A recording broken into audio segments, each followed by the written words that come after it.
ඔබ කවදා හරි ෆෝන් එක අතට අරන් වෙලාව බලන්න හිතාගෙන අන්තිමට ෆේස්බුක් හරි ටික්ටොක් හරි විනාඩි 20ක් විතර බලලා මමයි මේ ෆෝන් එක අතට ගත්ත කියලා කල්පනා කරලා තියෙනවද?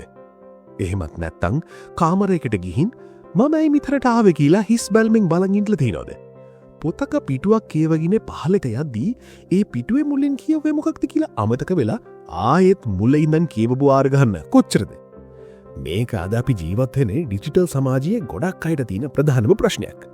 ෂෝට් වීඩියෝ නොනවතින නොටිෆිකේෂන් නිසා අපේ මොළය නිතරම ඩොපමීන් වලට ඇබ්බැහි වෙලා. මේ නිසා ඔබේ මොලේ තියෙන අවධානය සහ තාවකාලික මතකය එහෙවත් නැත්නම් වර්කින් මෙමරි එක අධික ලෙස වෙහෙසටපත් වීමයි මේකට ප්‍රධානම හේතුව. අද මම ඔබේ මේ මොලයේ හැකියාවන් දෙකම කිසි දෙයක් අමතක නොවන සුපිරි බලයක් බවට පත් කරන ප්‍රායෝගික සහ විද්‍යාත්මක පුරුදු 10ක් කියලා දෙනවා. හැබැයි මේ වටිනා රහස් 10ට යන්න කලින් මම ඔබේ අවධානය සහ මතකය පොඩි ටෙස්ට් එකකට ලක් කරනවා. මම දැන් අංක 4කුයි පාට 4කුයි කියනවා. ඔබට තියෙන්නේ මේවා ඔබේ මනසේ චිත්‍රයක් වගේ මතක තියාගන්න. හැබැයි අනිවාර්ය නීතියක් තියෙනවා. මේක කොලයක ලියන්න හෝ ෆෝන් එකේ ටයිප් කරන්න සපුරා තහනම්. ඔබේ මොලේට විතරක් වැඩේ බාර දෙන්න. හොඳට අහගන්න. රතු 7, නිල් 4, කහ 9, කොළ 2. මම ආයෙත් පැහැදිලිව කියන්නම්. මනසින් මේක අඳින්න උත්සාහ කරන්න. රතු 7, නිල් 4, කහ 9, කොළ 2. හයි. දැන් ඒක සම්පූර්ණයෙන්ම අමතක කරන්න. මේ වීඩියෝගේ අන්තිමටම මම බලනවා ඔබේ අවධානය කොච්චර තියුද වර්කින් මෙමරි එකට ඒ දත්ත ටික කොච්චර වෙලාවක් අල්ලන් ඉන්න පුළුවන්ද කියලා. බලමු අන්තිම වෙනකන් මේක මතක තියාගන්න පුළුවන්ද කාටද කියලා. ඇත්තටම මොකද්ද මේ අවධානය සහ වර්කින් මෙමරි කියන්නේ? අපි මේක හරිම සරලව තේරුම් ගමු. අවධානය කියන්නේ හරියට අඳුරු කාමරයක ඔබේ අතේ තියෙන ටෝර්ච් එකක් වගේ. ඒ ටෝර්ච් එකේ එළිය වැටෙන තැන තියෙන දේවල් විතරයි ඔබේ මොළයට ඇතුල් වෙන්නේ. අනිත් දේවල් මුකුත් පේන්නේ නැහැ. වර්කින් මෙමරි කියන්නේ හරියට ඔබ වැඩ කරන කුඩා මේසයක් වගේ. අර ටෝර්ච් එකේ එළිය වැටෙන තොරතුරු අරගෙන තියාගන්නේ මේ මේසේ උඩ. හැබැයි මේ මේසේ හරිම පොඩි. එකවරකට තියාගන්න පුළුවන් ෆයිල් 7ක් හරි 5ක් හරි විතරයි. ඔබේ අතේ තියෙන ටෝර්ච් එක වෙන දිහාවකට හැරිලා නම්, ඒ කියන්නේ අවධානය නැත්නම් අර මේසේ උඩට කිසිම තොරතුරක් එන්නේ නැහැ. ඒ වගේම මේසේ උඩ දැනටමත් ෆයිල් වලින් පිරීලා නම් අලුත් තොරතුරක් ආවම පරණ එකක් බිමට වැටිලා යනවා. එතකොට තමයි අපිට දේවල් ශනිකව අමතක වෙන්නේ. මේ පුරුදු 10න් අපි කරන්නේ අර ටෝච් එකේ එළිය තව තියුණු කරලා අර කුඩා මේසේ ඉඩ ටිකක් ලොකු කරගන්න එකයි. පළවෙනි පුරුද්ද මෝනෝ ටාස්කින්. ඒවත් එකවර එක් කාර්යයක් පමණ කිරීම. අපි සමාජයක් විදිහට හිතන්නේ මල්ටි ටාස්කින්. එහෙම නැත්නම් එකවර වැඩ ගොඩක් කරන එක ලොකු දක්ෂකමක් කියලා. ඒත් මනෝවිද්‍යාවට අනුව ඒක සම්පූර්ණයෙන්ම බොරුවක්. අපේ මොළයට එකවර වැඩ දෙකක් කරන්න බෑ. වෙන්නේ අර අතේ තියෙන ටෝර්ච් එක ඉතා වේගයෙන් වැඩ දෙකක් අතර එහාට මෙහාට පනින එකයි. මේකට කියන්නේ කන්ටෙක්ස්ට් ස්විචින් කියලා. ඔබ පාඩම් කරන ගමන් Facebook වැළුවොත් ඔබේ මොළයට ආපහු පාඩමට සම්පූර්ණ අවධානය ගේන්න විනාඩි 23ක් යනවා කියලා පරීක්ෂණ වලින් හොයාගෙන තියෙනවා. අදම වැඩක් කරනකොට ෆෝන් එක වෙන කාමරයකින් තියලා එක වැඩකට විතරක් අවධානය දෙන්න පුරුදු වෙන්න. දෙවෙනි පුරුද්ද බාහිර මොලයක් භාවිතා කිරීම. ගොඩක් අය හැමදේම මොලේ තියාගන්නයි උත්සාහ කරන්නේ. අද කරන්න තියෙන වැඩ, ගියන්න තියෙන බඩු, ගෙවන්න තියෙන බිල් මේ හැමදේම මතක තියාගන්න හැදුවම අර අපි කලින් කතා කරපු කුඩා මේසය සම්පූර්ණයෙන්ම පිරෙනවා. එතකොට මොළය අධික ලෙස වෙහෙසෙනවා. ඒ නිසා අද ඉඳන් අනිවාර්යෙන්ම to-do list එකක් පාවිච්චි කරන්න පටන් ගන්න. පොඩි අදහසක් ආව ගමන් කොලයක ලියන්න. අන්න එතකොට අර කුඩා මේසෙ උඩ තියෙන බර අඩු වෙලා වැදගත් දේවල් වලට විතරක් තීරණ ගන්න නිදහස් වෙනවා. තුන්වෙනි රහස චංකෙන් එහෙම නැත්නම් තුරුතුරු ගොනු කිරීම. හාවර්ඩ් විශ්වවිද්‍යාලයේ මනෝවිද්‍යාඥ ජෝර්ජ් මිලර් හොයාගත්තා අපේ කෙටිගාලීන මතකයට එකවර රඳවා ගන්න පුළුවන් අයිතම 7ක් වගේ ප්‍රමාණයක් විතරයි කියලා. ඉතින් ලොකු තොරතුරු ප්‍රමාණයක් මතක තියාගන්නේ කොහොමද? අංක 10ක ෆෝන් නම්බර් එක දිගට පාඩම් කරනවට වඩා 0.71යි 234යි 5678යි විදිහක කෑලි 3කට කෙඩුවම අපේ අවධානය රඳවා ගන්න අරිම පහසුයි. දේවල් මතක තියාගන්න අමාරු වෙලාවට ඒවා මේ වගේ අර්ථවත් කුඩා කොටස් වලට කඩා ගන්න.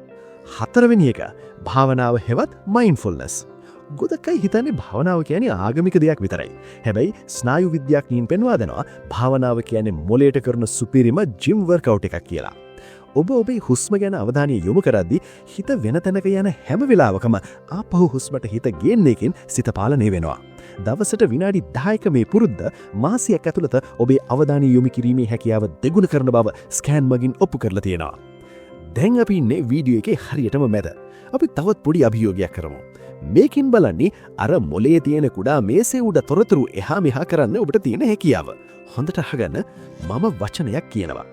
ඒකේ අකුරු ටික අග ඉඳන් මුලට, ඒ කියන්නේ පිටිපස්සට ඔබේ මනසින් හදන්න ඕනේ. කොළවල ලියන්න එපා. වචනේ තමයි මතකය. මා තා කා යා. දැන් මේ අකුරු හතර පිටිපස්සට පෙළගස්වන්න බලන්න. මම තත්පර 5ක් දෙන්නම්. 5යි 4යි 3යි 2යි 1යි. උත්තරේ තමයි යා කා තා මා. ඔබ මේක තත්පර 5ක් ඇතුළත මනසින්ම කළා නම් ඔබේ අවධානය සහ වර්කින් මෙමරි එක මේ විද්දිත් ඉතාමත් ප්‍රබල තත්වයක තියෙනවා. අනිවාර්යෙන්ම කමෙන්ට් කරන්න ඔබේ උත්තරේ හරියට ආවද කියලා. 5 වෙනි පුරුද්ද. පොමඩෝරෝ ටෙක්නික්. මිනිසුන්ට පැය ගණන් එක දිගට අවධානය තියාගන්න කිසිම විදිහකින් බෑ. අපේ මොලේ වැඩ කරන්නේ ස්වභාවික කාලචක්‍රයකට අනුවයි. ඒ නිසා විනාඩි 25ක් කිසිම බාධාවකින් තොරව සම්පූර්ණ අවධානය දීලා ඔබේ වැදගත්ම වැඩක් කරන්න. ඊට පස්සේ අනිවාර්යෙන්ම විනාඩි 5ක විවේකයක් ගන්න. හැබැයි මේ විවේකයේදී Facebook යන්න එපා. වතුර ටිකක් බොන්න. අහස දිහා බලන්න. පොඩ්ඩක් ඇවිදින්න. මේකෙන් ඔබේ මොලේ වර්කින් මෙමරි එකට නැවත රිෆ්‍රෙෂ් වෙන්න හොඳ වෙලාවක් ලැබෙනවා. 6 වෙනි පුරුද්ද. ක්‍රියාකාරී ශ්‍රවණය. හෙවත් active listening. ඔබ කායෙක් හරි කතා කර ඉද්දී ඔයාට මන් කියන දේ ඇහෙන්නේ නැහැ නේද කියලා ඇහලා තියෙනවද? කවුරු හරි වැදගත් දෙයක් ඔබට කියද්දී ඒක අහගෙන ඉන්න ගමන් ඔහු කියන දේ කිටියෙන් ඔබේ මනස ඇතුලේ නැවතත් මුමුණන්න. මේකට එන්කෝයින් කියලාත් කියනවා. මේකෙන් ඔබගේ අවධානය අර පුද්ගලයා වෙත 100%ක්ම ලොක් වෙනා විතරක් නෙවෙයි, මතකේ ඉතා ඉක්මනින් ස්ථාවර වෙනවා. 7 වෙනි එක. ගැඹුරු නිින්ද. දවල්ට එක දිගට වැඩ කරද්දී අපේ මොලේ ඇතුලේ විවිධ රසායනික විෂ ද්‍රව්‍ය එකතු වෙනවා. ඔබ රාත්‍රියට නිදාගන්නකොට මොලේ පිරිසුදු කිරීමේ පද්ධතිය ක්‍රියාත්මක වෙලා මේ විෂ ඔක්කොම හොදලා දානවා.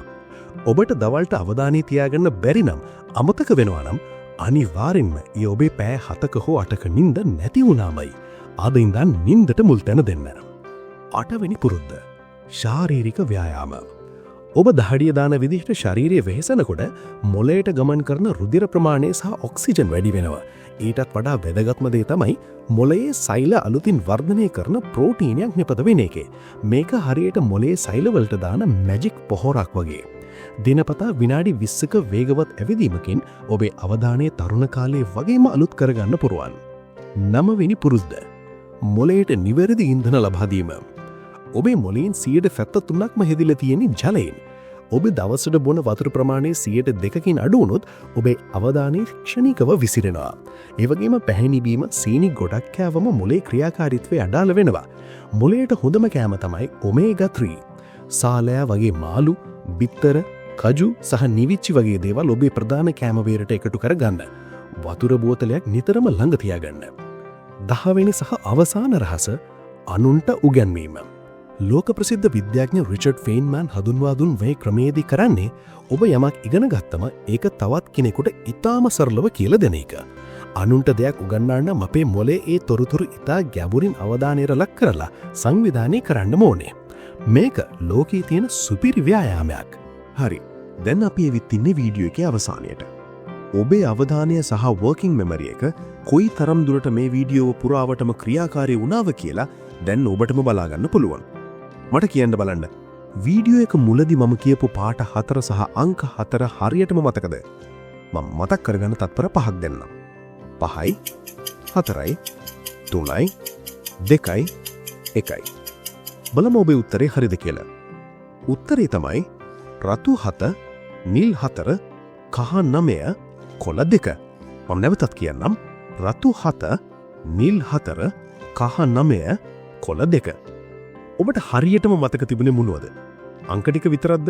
පාට ටික විතරක්ද? නැත්නම් මේ ඔක්කොම ඒ පිළිවෙලටම මතක තිබුණද? අනිවාර්යයෙන්ම පහලින් කමෙන්ට් කරන්න. මම හැම කමෙන්ට් එකක්ම කියවලා රිප්ලයි කරනවා. එකක් දෙකක් අමතක වුණා කියලා කොහෙත්ම දුක් වෙන්න එපා. මතකයේ කියන්නේ හරියට මස් පිඩුමක් වගේ. පුහුණු කරන තරමට ඒක වර්ධනය වෙනවා. අද ඉඳන් මේ පුරුදු 10න් පුළුවන් 3ක් හරි ඔබේ ජීවිතේට එකතු කරගන්න.